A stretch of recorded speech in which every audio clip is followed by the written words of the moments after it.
Quem sou eu diante da palavra de Deus? Em nome do Pai, e do Filho, e do Espírito Santo. Amém. Amém. Podemos sentar-nos, queridos irmãos e irmãs, queridos irmãos que também nos acompanham pela internet ou que assistem em outro momento essa transmissão. Essa é a pergunta que deve nos orientar na nossa reflexão sobre as leituras que acabamos de ouvir, leituras desse domingo da 60º, tempo que já nos conduz a nos prepararmos para a Quaresma. Diante da palavra de Deus, quem sou eu? Que terreno eu sou? Há muitas vezes, meus irmãos, que nós podemos ouvir a palavra de Deus, né, ou lê-la, e pensar assim: hoje parece que a palavra de Deus não me disse nada, hoje não foi para mim. Mas hoje eu garanto para todos que a palavra de Deus se refere a todos nós. Ninguém, nem eu, nem nenhum de vocês, pode ficar fora da explicação que Jesus dá hoje. Jesus, através da comparação do semeador, fala das diversas pessoas, ou mais ainda, das diversas formas como nós reagimos, ou nós correspondemos à palavra de Deus. De maneira que, na comparação dos terrenos, nós somos algum desses terrenos, talvez até mais de um pouquinho de cada um. Então vamos, e hoje é muito fácil para o padre pregar, porque Jesus não só conta a parábola, mas ele explica. Então a missão do padre hoje é só repetir aquilo que Jesus fala, claro, traduzindo para a nossa vida, para o nosso tempo, aquilo que Jesus ensinou já há tantos séculos. Jesus então, através da comparação da semente que cai em diversos lugares, na estrada, não é? No meio de um terreno que tem pedra, num terreno que tem espinhos, e num bom terreno, ele fala que isso representa como cada um de nós acolhe a palavra de Deus. O primeiro tipo de pessoas que acolhem a palavra de Deus, nas palavras de Jesus, são aqueles que podemos dizer que têm um coração de estrada. O que é o coração de estrada? Quando fala estrada, talvez a gente pense em asfalto, mas não é asfalto não, é estrada de chão, é terra, mas é terra pisada, é terra dura, onde a semente não consegue nascer. E é um lugar, como a semente não fica protegida pela terra, os passarinhos vêm e comem, não é? Comem a semente que caiu ali na terra. O que é um coração estrada? É aquela pessoa que é muito dispersa. Na estrada é um lugar de passar, onde se vai, se vem, não é? É um coração onde passa muita coisa. A pessoa dispersa. Aquela pessoa que tem que estar o tempo inteiro, ou com a televisão ligada, ou o rádio, ou o celular, ou está com o celular na mão, ou tem que ficar sabendo o que está acontecendo. É aquela pessoa que não consegue fazer silêncio. Aquela pessoa que não consegue parar um tempo diante do Santíssimo, diante de uma imagem. Ela está sempre agitada, ela está sempre curiosa. Se está rezando, está com o celular do lado ali, porque pode chegar uma mensagem, eu tenho que ver. O coração estrada, o coração agitado, o coração disperso. A palavra de Deus chega a esse coração? Sim, mas os pássaros, ou seja, essa agitação toda, rouba a palavra de Deus. E aí a pessoa pode falar assim: eu leio a palavra de Deus, eu ouço, mas não me fala nada, não chega nada a mim. Claro que não vai chegar.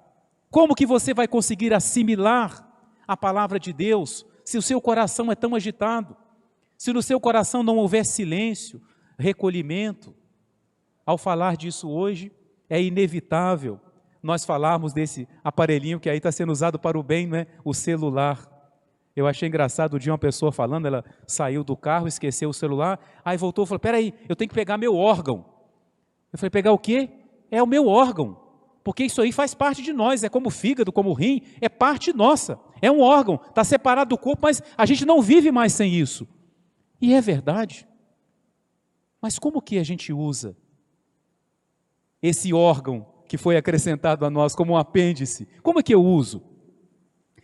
Não estou falando nem do conteúdo que a pessoa acessasse, mas o uso excessivo. Vejam, por exemplo, meus irmãos, em talvez 1 minuto, quando nós estamos com o celular na mão, sobre quantos assuntos nós olhamos. Em questão de segundos, nós passamos de um país para o outro, passamos de um assunto para o outro, da vida de uma pessoa para a vida da outra pessoa. Quantos assuntos, quantas coisas. Como, meus irmãos, se eu me habituar a fazer isso, a ter essa mente de beija-flor, que fica de um lado para o outro, de borboleta que fica de um lado para o outro, como que depois eu vou ser capaz de ler uma passagem da palavra de Deus, fechar a Bíblia e refletir? Eu não vou conseguir, porque a minha mente está acostumada só a ficar passando de um lado para o outro. Ela não consegue se fixar. A pessoa pega o celular e só vê as fotos, ou só vê as letras grandes, e de um assunto passa para o outro. Como eu disse, não estou falando do conteúdo, talvez é só coisa boa, mas é muita coisa de uma vez. Terreno estrada. Nós precisamos diminuir esse uso. Eu ouvi essa semana que o Brasil é um dos países onde mais se usa o celular. A média do brasileiro são 8 horas com esse aparelhinho na mão. Pega seu celular depois em algum lugar lá, tem como saber quanto tempo que ele ficou sendo usado. E talvez a gente leve até um susto. Claro, tem hora que a gente está com o celular na mão rezando, né? Mas cuidado com o uso excessivo, cuidado com esse excesso de informação que faz com que a nossa mente fique dispersa. A gente não consegue se recolher. Mas pode ser, não necessariamente o celular, não é? Nosso Senhor fala dessa alma que vive para fora, vive exteriorizada, sempre preocupada com as coisas do exterior e tem essa dificuldade de recolhimento. É o primeiro terreno, terreno estrada. Depois Jesus fala de um terreno que não é estrada, é uma terra fofa. A semente cai, ela fica protegida pela terra, a semente nasce, ela começa a brotar, mas as raízes encontram uma pedra e não conseguem sobreviver porque não encontram umidade. A planta seca por causa da pedra. E aí Jesus explica. Ele fala que são aquelas pessoas, olha a palavra que Jesus ainda coloca, que ouvem e acolhem com alegria a palavra de Deus. Até certo ponto. Aí fala Jesus, quando chega a tentação, elas desistem. Agora Jesus fala da pessoa que é inconstante, daquela pessoa que não consegue perseverar, daquela pessoa que talvez foi um dia na missa, ouviu uma pregação que gostou, fez um retiro e fala, hoje vou mudar minha vida. A partir de hoje, vou rezar o rosário todos os dias, vou ler a Bíblia todos os dias, vou fazer adoração, vou fazer a novena a tal santo, vou rezar o texto da misericórdia e se enche de devoções. Quando chega no outro dia, mas o rosário todo, vou rezar só um terço hoje. Dali uma semana, é muito, né? Vou rezar só uma dezena, dali a pouco não reza nada.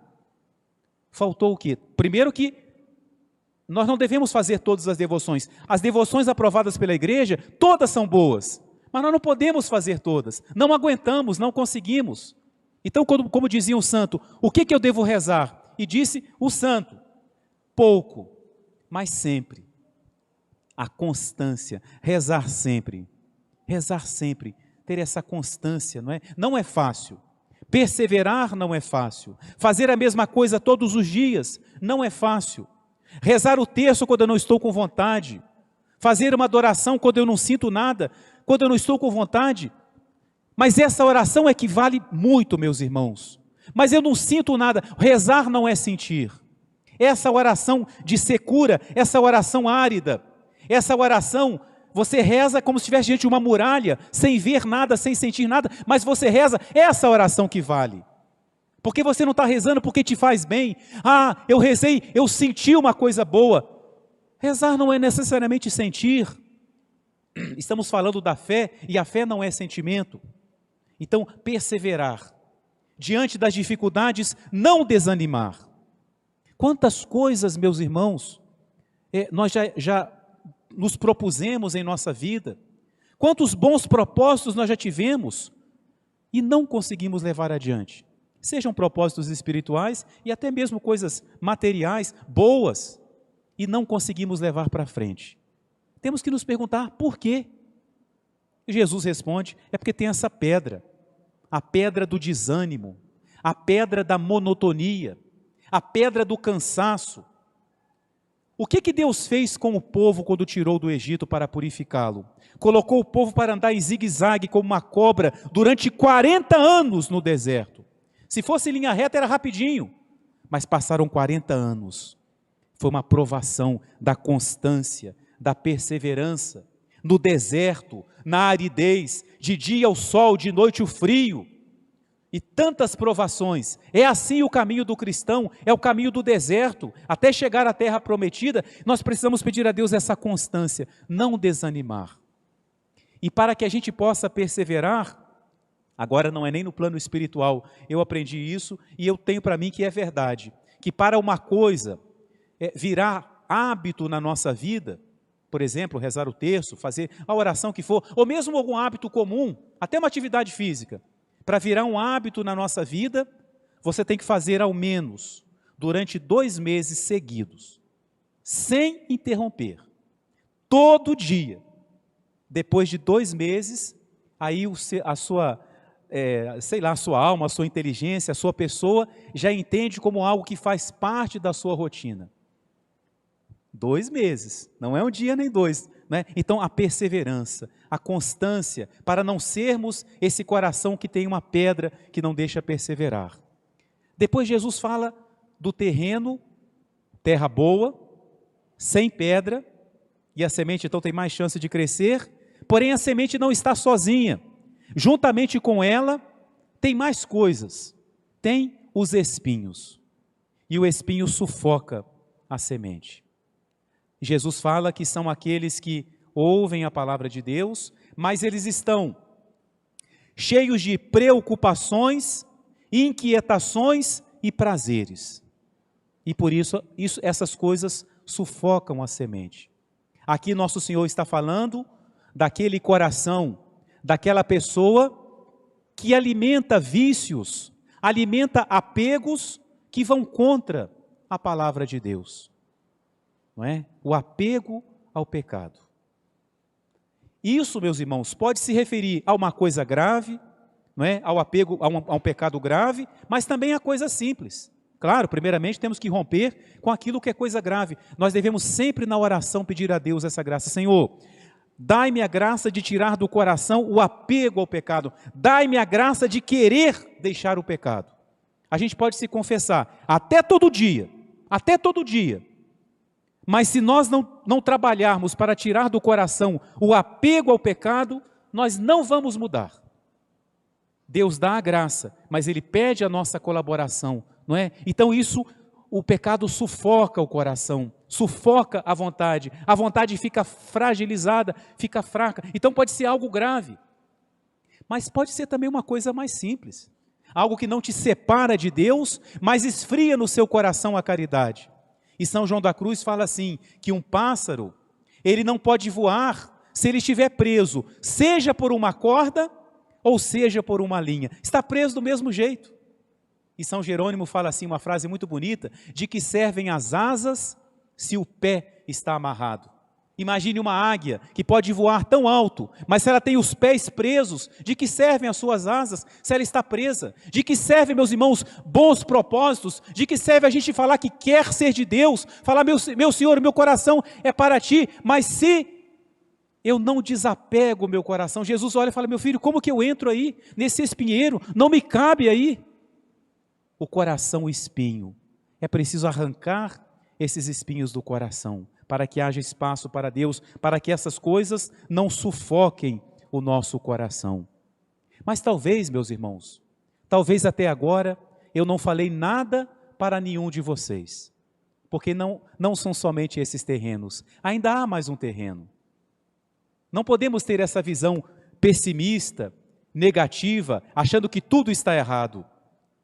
Nós até agora vimos só terrenos pequenos. Depois Jesus fala do grande terreno, o terreno fértil, o terreno da terra fofa, da terra úmida, da terra adubada. E ali cada semente que cai produz novas, mais 100 sementes. Não podemos esquecer isso, não é? Que há também esse terreno bom. Esse terreno bom são os santos. São as pessoas, como Jesus fala aqui, com o coração bom e generoso. Nós não podemos esquecer isso, meus irmãos. Por mais que haja defeitos, que haja falhas, há muitas pessoas que levam a sério a fé. Os santos existem. Os santos não são do passado. Os santos não são somente imagens que colocamos no altar. Eles existiram, eles existem. Talvez sentados do nosso lado na igreja, talvez pessoas que nós conhecemos, que poderiam muito bem ser canonizadas como o Santo Antônio, uma Santa Teresinha, talvez nunca serão, mas eles vivem como os santos viveram. A igreja tem santo. Se a igreja não tiver santo, ela não é igreja. E o nosso tempo é um tempo de santos. Existe um terreno bom que produz frutos. Tem muita coisa ruim como nós, mas há muita coisa boa. Há muitos santos. Como eu disse, né? Hoje celebramos 2 santos que nos surpreendem. 2 santos que surpreendem porque são crianças. Aí as crianças, prestem atenção, Francisco e Jacinta. Francisco, 9 anos, Jacinta, 7 anos, santos, como Santo Antônio, como São Sebastião, como Santo Tomás de Aquino, santos canonizados, colocados para nós como modelos. Mas na canonização dessas 2 crianças, houve uma grande dificuldade para ser vencida, porque um dos primeiros passos para se iniciar o processo, para o Papa garantir a nós que essa pessoa é santa, um dos primeiros passos é comprovar que essa pessoa praticou as virtudes em grau heróico. O que significa isso? Virtude em grau heróico significa praticar a virtude, não mais ou menos, não um dia e depois deixar de lado, é praticar a virtude de uma forma que está acima do comum dos mortais, das pessoas.